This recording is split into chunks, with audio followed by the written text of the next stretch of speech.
자, 4-1단원의 그 인문 분야의 글읽기 부분입니다.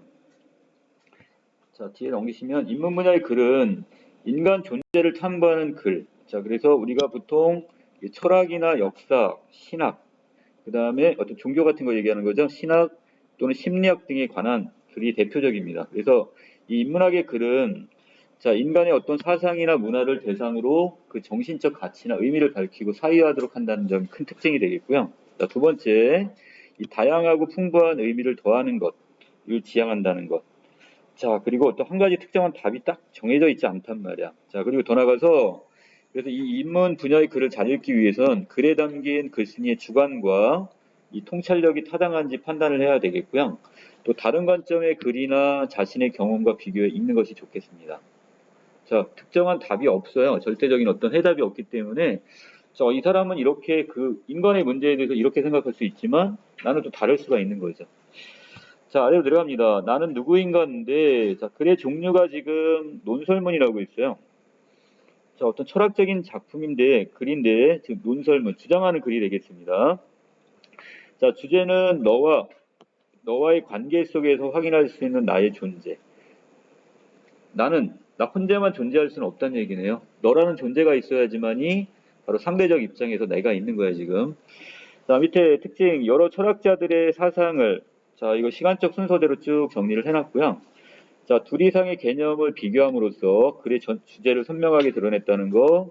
자, 질문을 던지고 글을 끝맺음으로써 글의 주제를 독자에게 스스로 대입해 볼 수 있도록, 생각해 볼 수 있도록 했습니다. 자, 서론 부분에 들어갈까요? 자, 독일의 철학자 칸트는 순수 이성 비판에서 철학이 제기하는 가장 중요한 질문이 우리는 무엇을 알 수 있는가?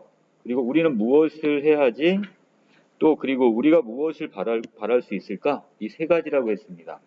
그러나 이후 다른 책 바로 이 논리학 강의에서는 위의 세 가지 질문을 모두 하나 바로 인간이란 결국 무엇인가 이 하나의 질문으로 귀결된다고 보고 있습니다. 자, 결국 이 순수 이성 비판에서 이 제기한 문제 세 가지는 다 어디에 지금 귀결이 되는 거예요? 과연 인간이란 어떤 존재지? 여기 귀결이 된다 이런 뜻입니다. 자, 한편 그리스의 철학자 이 소크라테스는 지금 순서는 뒤바뀌어 있습니다. 독일의 철학은 지금 이 칸트는 근대 철학자가 되는 거고요. 자, 거기에 비해서 이 고대 철학자인 이 소크라테스는 철학의 궁극적인 목적이 너 자신을 알라라는 것이었대요. 자, 어떻게 보면 인간이 무엇인지 알면 자신이 누구인지도 알 수 있을 것만 같지만 반드시 그런 건 아니라고 얘기했고요. 자, 인간과 자신은 어느 정도 연관은 있지만 자, 여기서 근본적으로 다른 차원에 있다고 얘기했습니다. 자, 그래서 어떤 의미에서 나는 인간보다 한 단계 더 깊은 곳에 있다 그랬으니까 자, 인간에 대한 탐구와 나에 대한 탐구는 다른 차원으로 보셔야 된다는 얘기죠. 좀 더 깊이 있게 파고 들어가야 될 것이 바로 나라는 존재에 대한 탐구입니다. 자, 본론 들어갈게요. 자, 아득한 옛날 사람들은 자신보다는 자신을 둘러싸여 있는 이 자연 환경이나 자연 현상이나 우주 또는 인간과 자연의 모든 것을 지배하는 신들에 대해 주로 관심을 기울였대요. 자, 여기서 학문의 발전 과정을 보아도 나에 대한 연구하는 학문보다는 나에게서 멀리 떨어진 대상, 바로 아까 얘기했던 자연적인 현상이나 우주, 그 다음에 신, 이런 멀리 나와 떨어져 있는 어떤 대상들에 대한 탐구하는 학문들이 먼저 발전을 했답니다. 자, 그래서 고대 그리스 철학에서는 기원전 6세기에 자연 철학자들이 처음으로 우주와 그 다음에 자연에 대한 의문을 품기 시작했답니다. 자, 나가 아닌 우주와 자연에 대한 어떤 탐구가 먼저 이루어졌네요. 자, 그래서 철학다운 철학을 하기 시작한 것으로 보이는데, 자, 이때 탈레스란 철학자가 천체를 연구한다고 별을 쳐다보다 우물에 빠졌다는 이야기가 있을 정도로 학자들은 주로 천체는 어떻게 운행하는지, 또 우주 혹은 자연이란 무엇인지, 자, 이런 것이 바로 몇 세기? 자, 기원전 6세기 자연 철학자들의 주요 논제가 되었습니다. 또 신은 어떻게 행동하는가? 이것도 마찬가지가 되겠네요. 자, 등에 대한 연구를 선행했는데 약 1세기가 지나고 기원전 5세기가 접어듭니다. 자, 철학자들은 이때서야 바로 무엇에 대한 이야기? 인간의 문제에 대해 관심을 갖기 시작합니다. 그러나 그것조차도 누구에 의해서 궤변론자들, 의한 지극히 초보적인 단계에 그쳤다고 할 수 있대요. 그래서 이것을 본격적인 어떤 논의라고 보기는 좀 무리가 있다는 얘기네요. 생각해보면 우리가 자연 또는 우주, 신 등에 대해 안다라고 하는 것은 어디까지나 우리의 생각을 거쳐야 가능하며 나를 통해서야만 그 의미가 있다고 봤어요. 내가 무의미하다면 자, 우주가 아무리 의미 있고 아름다운 그것의 가치를 어떻게 이해할 수 있겠는가. 따라서 인간이란 무엇이며 인간이 알고 있는 지식이 어떤 것인지 아는 때도 매우 중요하지만 자, 내가 누구인지 아는 것은 한층 더 중요하다. 자, 하지만 자, 그것이 무엇인지에 대한 수수께끼는 예나 지금이나 물리학적으로나 철학적으로 어떻게 설명할 수 있는지 분명하게 밝혀지지 않대요. 자, 거기에 대한 하나의 딱 절대적인 답은 있다 없다? 없다 이렇게 보시면 되겠네요. 자, 뒤로 넘어갑니다. 논리적으로 따져본다면 가장 기본적인 것을 여기서 가장 기본적인 것을 먼저 알아야 하는데 인류가 왜 가장 먼 것부터 먼저 탐구하기 시작했는지 쉽게 설명되지 않습니다. 왜? 기본적인 건 난데 나에 대한 탐구는 이루어지지 않고 외려 외부적인 세상 요거에 대한 탐구가 먼저 이루어졌단 말이죠. 자, 그래서 사실 나는 온전히 사적인 것, 개인적인 것이고요. 다시 말하면 나는 누구든지 관찰하고 연결할 수 있는 대상이 아니다 이 뜻입니다. 자, 이것을 어떤 특성? 이걸 개별성으로 설명했네요. 자, 또한 나는 잡히지 않는 대상입니다. 내가 나의 몸 어디에 존재한다고 꼭 집어낼 수 없단 말이야. 자, 이거의 두 번째 바로 추상성 이렇게 보시면 되겠습니다. 따라서 나를 알고 나를 탐구하기란 쉬운 일은 아닐 거예요. 그래서 결국 고대 어떤 철학자들 같은 경우 나에 대한 탐구가 아니라 자, 외부적인 탐구가 먼저 이루어졌던 이유는 자, 그만큼 나를 탐구하기가 어려웠기 때문에 이렇게 보시면 되겠죠. 자, 그래서 옛날 학자들은 자신을 알 수 있는 길은 내성, 자신의 어떤 마음의 눈으로 자신을 들여다보는 방법. 자, 이때 성자가 반성하다 할 때 쓰는 성찰, 이럴 때 쓰는 성자입니다. 그래서 자, 마음의 눈으로 자신을 들여다보는 방법이 유일하다고 여겼어요. 자, 하지만 철학자들은 내성에도 많은 어려움이 있다는 것을 깨달았대요. 자, 영국의 철학자인 휴먼 내성을 통해 자신을 들여다보면 내가 아닌 이제까지 내가 경험한 것들만 나타난다고 했어요. 자, 그렇다면 나를 제대로 파악할 수가 없다는 얘기네요. 자, 그리고 프랑스의 철학자인 이 사르트르도 의식의 옹달샘 속에 들어있는 나란 조약돌을 찾을 수 없다고 반박을 합니다. 자, 나를 뭐했다 비유해서 조약돌. 자, 옹달샘 속에 있기 때문에 그 조약돌이 하나 빠져 있는데 이것이 어디 있는지 정확하게 찾아낼 수가 없다는 얘기야, 지금. 자, 즉 내성의 방법으로는 자, 옛날 학자들이 사용했던 이 성찰, 내성의 방법으로는 나의 의식 속에 들어있는 그 수많은 경험들을 나의 경험으로 만드는 바로 그 본질로서의 나를 찾을 수 없다 이렇게 보고 있습니다. 자, 달리는 기차 안에서 아무리 바룻바닥을 본다 한들 기차가 달리고 있는지 정지해 있는지 알 수가 없고 기차의 속도가 어느 정도 되는지 알 수가 없어요. 자, 그와 비슷하게 우리가 우리 자신만 지금 들여다보아서는 자, 지금 스스로를 정확하게 알 수가 없는 것이다 이렇게 얘기했어요. 자, 여기서 내성의 한계를 달리는 기차에다 이렇게 비유해서 설명했다 이렇게 보시면 되겠네요. 자, 본론 2로 갑니다. 자, 그렇다면 자, 여기서 우리는 어떻게 해야 하냐? 나를 알 수 있을까? 자, 이거에 대한 질문을 던졌는데요.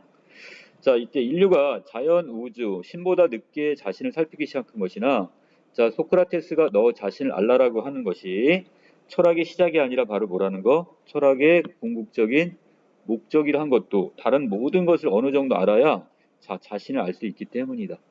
자, 결국 나 자신을 알기 위해서는 결국 나와 관련된 외부적인 어떤 환경 내지 조건들을 먼저 알아야지. 그거에 대한 탐구가 이루어져야지 진정한 나를 찾을 수 있다 이렇게 보는 거야. 자, 나를 발견한다는 하는 것은 나를 중심으로 한 다른 존재와의 관계 속에서 비로소 가능합니다. 자, 여러분들 가장 중요한 철학자 바로 부버가 나와 있습니다. 자, 부버는 자신의 저서 나와 너에서 자, 너 혹은 그것이 없이는 나가 있을 수 없다고 했습니다. 자, 그는 나가 가질 수 있는 기본적인 관계는 자, 두 가지가 있네요. 나와 너의 관계. 자, 이렇게 한 가지가 있고요. 자, 그리고 또 한 가지는 나와 그것의 관계. 자, 이렇게 두 가지 뿐이다 이렇게 이야기를 하네요. 자, 그래서 자, 그런데 이 두 관계에서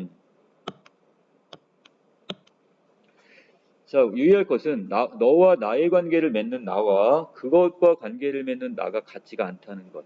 자, 똑같은 나라고 보이는데 자, 무엇과 자, 너와의 관계냐 아니면 그것과의 관계냐에 따라서 나는 달라질 수가 있답니다. 자, 이것은 나가 불변하는 실체로서 존재하는 게 아니라 맺는 관계에 따라 바뀔 수 있다는 특별한 존재임을 보여줍니다. 나는 고정된 게 아니네요, 그럼. 나는 충분히 바뀔 수 있어요. 자, 그래서 그것은 즉 돈, 집, 국가 혹은 그 사람 등 3인칭으로 표현되는 것들인데 이것은 나의 일부일 뿐 전체가 될 수가 없답니다. 자, 이것을 자, 어떤 특징? 자, 국한성. 어느 정도 이렇게 한계가 있다는 얘기죠. 자, 예를 들어 내가 물건을 소유했을 때 나는 단순히 물건의 소유자로서의 나일 뿐 전체로서의 나는 될 수가 없다고 얘기해요. 내가 지금 가지고 있는 물건을 얼마든지 다른 사람이 소유할 수 있다는 점에서 이 관계는 유일하지 않으며 유한합니다. 자, 그래서 국한, 한계가 있고, 자, 여기서 또 유한성, 자, 국한성. 자, 그 특정한 어떤 일부분에 이렇게 제한이 됐다는 국한성과 자, 어떤 한계, 자, 이렇게 유한성, 이 두 가지를 보고 있네요. 자, 이는 다른 사람들과 표면적인 관계를 맺었을 때도 마찬가지래요. 내가 하나의 기능인으로서 다른 사람과 어떤 일을 처리한다면 그때 나는 얼마든지 다른 사람과 대체가 될 수 있어요. 나의 역할을 다른 사람이 대체할 수가 있단 말이야, 지금. 그리고 상대방 역시 나에게 하나의 너가 될 수가 없고 오히려 하나의 무엇을 그것으로 그냥 전락하고 만답니다. 그러나 너와의 관계에 있는 나는 전혀 다른 모습으로 등장하게 되는데 그때 나는 인격 전체가 되며 자, 그리고 다른 무엇과도 대체가 될 수 없는 유일한 존재가 되겠습니다. 물론 나와 관계를 맺는 너도 그 인격 전체로 자, 나와 한 앞에 서게 돼야 되는 것. 자, 결국 똑같네요. 대등한 존재로서 나와 너는 존재해야 되는 거고 이것이 우열적 관계가 있어서는 안 돼. 자, 그다음에 나와 그것의 관계는 주체와 객체의 관계이자 자, 차등의 관계이지만 자, 우열 관계가 있습니다. 하지만 나와 너의 관계는 주체와 주체, 동격 관계. 자, 나라는 존재도 하나의 주체가 되는 거고 너라는 존재도 또 하나의 주체가 돼서 이 동격 관계가 됩니다. 또 두 유일무이한 존재들의 바로 어떤 관계로서 자, 대등 관계로 형성이 된다고 얘기하네요. 자, 그때의 나를 진정한 나라고 할 수 있다 이렇게 봤습니다. 자, 그래서 나와 그것과의 관계가 아니라 나와 너와의 관계에서 진정한 나를 찾을 수 있다 이렇게 보고 있는 거죠. 자, 예를 들어 회사에 직원 A가 있다고 할 때 A는 회사 동료들과 함께 업무를 진행하고 있어요. 그때 조직 안에서 회사 동료들과의 관계는 그 사람이 가지고 있는 직책 또는 기능으로 만난 거래요. 자, 다른 사람이 그 자리를 대신한다 해도 그 관계는 크게 달라지지 않습니다. 따라서 A와 직장 동료의 업무적 관계는 나와 그것과의 관계가 되는 거예요. 그러나 A가 일을 마치고 집에 들어왔어요. 이때 아이가 아빠라고 부르며 달려 나오는 것을 상상했을 때 그때 A와 여기는 이 아이, 이 자녀와의 관계는 단순히 아버지와 자녀라는 기능으로 만난 게 아니라 자, 인격 그 전체가 총동원된 나와의 만남으로 볼 수가 있습니다. 그래서 부모와 자식과의 관계도 이것도 하나의 주체와 하나의 주체가 동격으로 만나는 나와 나의 만남으로 보고 있습니다. 자, 결론이네요. 그러므로 나는 누구인가라는 이 질문과 인간은 무엇인가라는 질문과는 다른 차원이라고 보고 있어요. 인간이 무엇인지 안다고 해서 나를 아는 것은 아니며 인간을 아는 지식과 나를 아는 지식이 동일한 성질의 것도 아니기 때문에 그렇대요. 자, 예를 들어 인간에 대한 지식은 그것에 관한 지식이 되는 것이고 그것은 이론적으로 혹은 객관적으로 규정할 수 있는 성질의 것이 됩니다. 자, 객관적이기 때문에 누구든지 원칙적으로 거기에 대해 동의할 수 있는 지식. 이것이 바로 자, 인간에 관한 지식. 이렇게 보시면 되겠고. 그러나 자, 나에 대한 지식은 자, 객관적일 수가 없고요. 자, 이것은 객관성을 가질 수가 없고요. 자, 좁은 의미로 지식이 될 수도 없다고 보고 있네요. 그것은 지식 이상의 것이 되고 지식이 일으킬 수 있는 인격 전체가 동원된 힘과 반응을 불러일으키게 됩니다. 자, 우리가 진정한 나가 될 수 있는 것은 너가 될 수 있는 다른 사람이 있기 때문이요. 자, 그 사람과 나와 너의 관계를 맺기 때문에 그것이 가능하다고 봤어요. 다른 사람이 존재하지 않거나 존재하더라도 나에게 어떠한 반응도 보이지 않는다면 진정한 관계는 형성될 수 없다. 이렇게 보고 있네요. 이제 자신의 주위를 둘러보래요. 자, 나는 상대방에게 너인가 아니면 그것인가? 자, 그 다음에 그리고 상대방은 나에게 너인가 그것인가? 자, 여기서 마지막 질문을 던져놓고 여기에 대한 답은 누가? 자기 자신, 독자 스스로 내려야 되겠죠? 자, 여기서 자, 이 질문은 결국 그것의 존재가 아니라 결국 상대방과 나는 서로 나와 너의 관계가 돼야 된다. 이렇게 지금 보고 있습니다. 자, 아래로 내려가시면 자, 여기 인간에 관한 지식은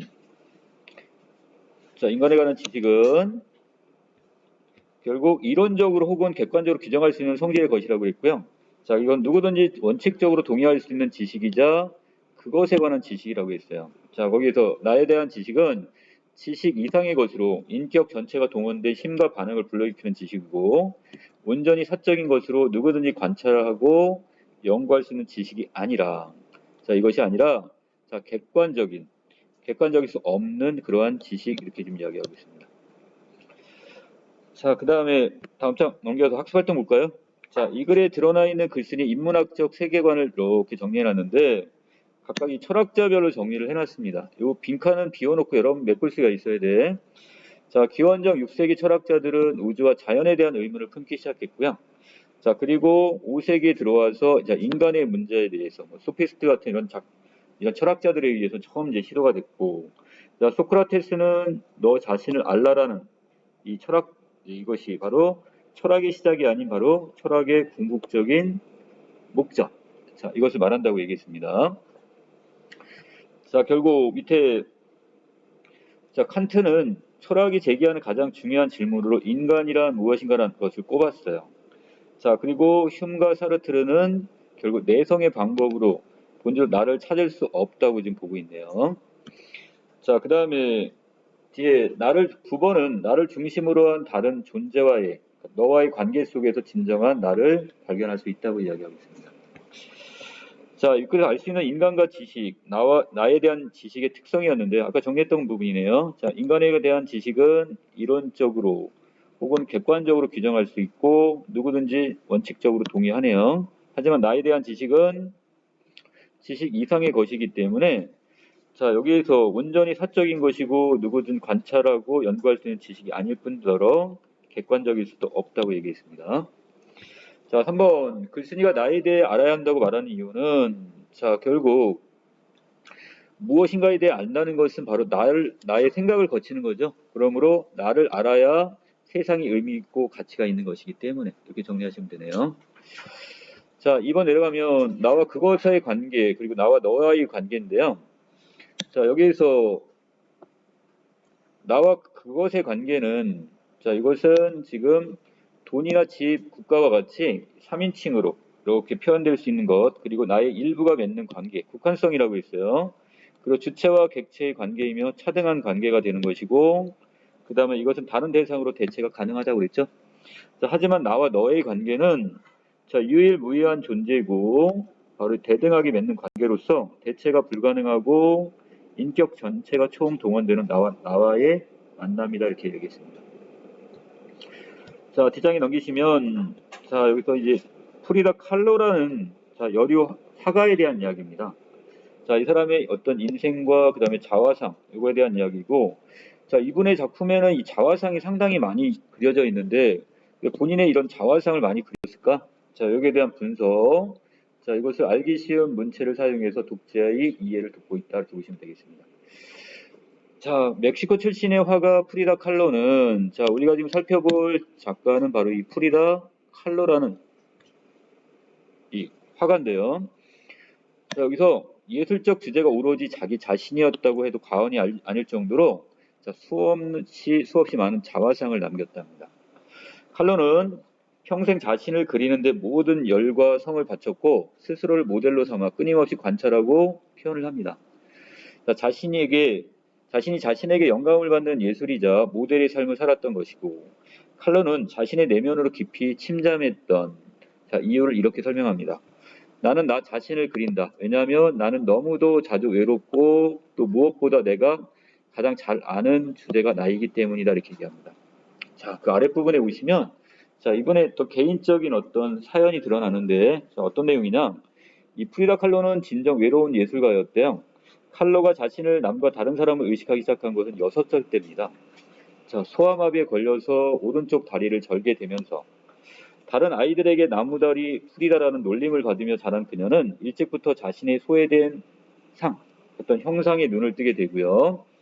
자, 하지만 남다른 총명함으로 의사가 되기를 희망했고 그 다음에 친구들과 다르지 않은 평범한 소녀로 자랐대요. 그러나 자, 문제는 18살 때 또 한 번의 큰 사고를 당합니다. 교통사고. 자, 타고 가던 버스가 전차와 충돌해 살아있는 것이 기적이라고 생각될 만큼 심각한 부상을 입게 되고요.